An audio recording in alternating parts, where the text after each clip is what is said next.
Hi guys, welcome back. I have a short break. I just finished about 15 minutes of my lunch break, so I've got another 15 minutes to go, but I'm really full right now, so I thought I'd better give this a quick video for you guys. Okay, so I'm back at Christchurch today, and I was in Bournemouth yesterday, and the last 2 days has been just jobs, real jobs. Yesterday we attended a car that had absolutely tipped over upside down onto its roof, which was astounding. And we thought, when we rocked up to it, thought, oh my gosh, this is gonna be bad. You know, I was expecting multiple casualties, blue light to hospital. We came across, we saw police, we saw fire brigade, and there was a patient sat down on the side of the road, and I said, are you all right? He said, yeah. I said, yeah, I'm the one who was in the car. And I looked at the car and I thought, my goodness me, how on earth did you get out of that car without a single scratch? Literally, there's nothing on that person. Fantastic. And we did our obs, and yeah, brilliant. They were so lucky, so lucky to escape that without anything at all. And luckily also they were the only person in that car. So we had that, and then the next one, or towards the later, about an hour or two later on, I went straight in for there was an impending birth. I thought, oh no, probably just pains or something. And no, absolutely, we were, I suppose, 30 seconds to a minute away from actually seeing the baby come out. So what we did then is we had two crews, one for the mum, one for the baby. So we just checked the baby, make sure it was warm, so we cleaned it all off, put a hat on it. So these hats nowadays aren't that good. The old woolen hats, where the old grannies used to do the hats and put on the hat on there, much better. These new ones aren't so good. So if you ever have a baby, I'll try and get your own hat ready just in case. Okay. But it was beautiful little baby. And mum was there. It was a bit messy, and dad was a bit panicky, and we sorted them out and took him down to the hospital, the maternity hospital. So that was lovely.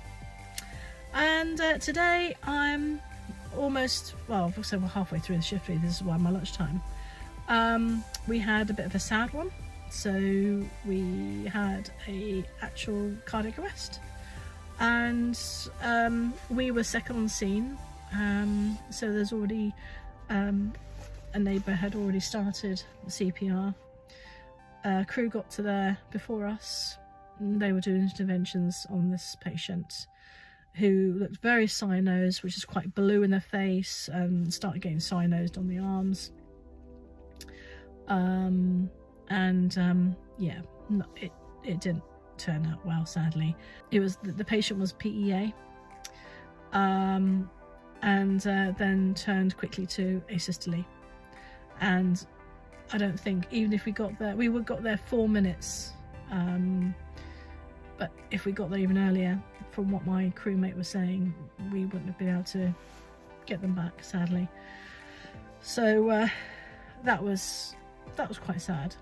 But I was able to actually go on the chest this time, and using our new sort of pads in the centre part. There's a little sort of centre piece which you can put your hand on, which measures the depth and the rate of your CPR, and it tells you whether you're too slow or too low, or not fast enough, or whatever, which is really good. So yeah, but that was, to see that through, and then wait for the funeral people to come over to pick up, and contacting the police to let them know. But this person who the patient left behind had quite a few good friends around them, so it was sad, but yeah, it was just like a standard one, really. Our HEMS lady, there was a HEMS lady came over, she was lovely. So thank you so much, HEMS. Wonderful, wonderful people in HEMS.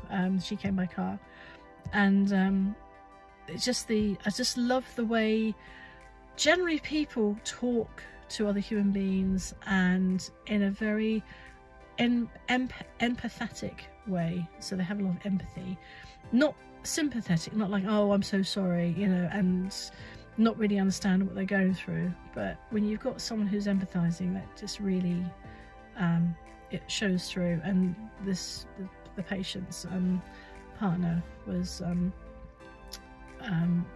well, in much need of consolidation at that time. So so back, I've had a quick look at my ways of actually trying to get my uni brain back in again. So I've been looking at referencing, and so we're using the Harvard referencing system, and I've got a book which I'll show here, which is recommended by a very good friend of mine and Student Paramedic, and this is really good actually. So I highly recommend it for any students out there who want to do referencing through the sort of Cumbria Harvard referencing side of things. So I've been using that, and then trying to do some work in break times on my on the computers here, just to sort of try and remember how to research, because you have to know a question in order to then try and find what the answer to is. So we use something called OneSearch.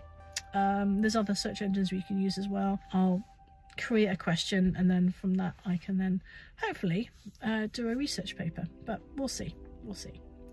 Right, let's have a look at the time. I'm starting to think I should start moving back soon, so I shall say goodbye, and thanks so much again for watching. Any questions, please do let me know.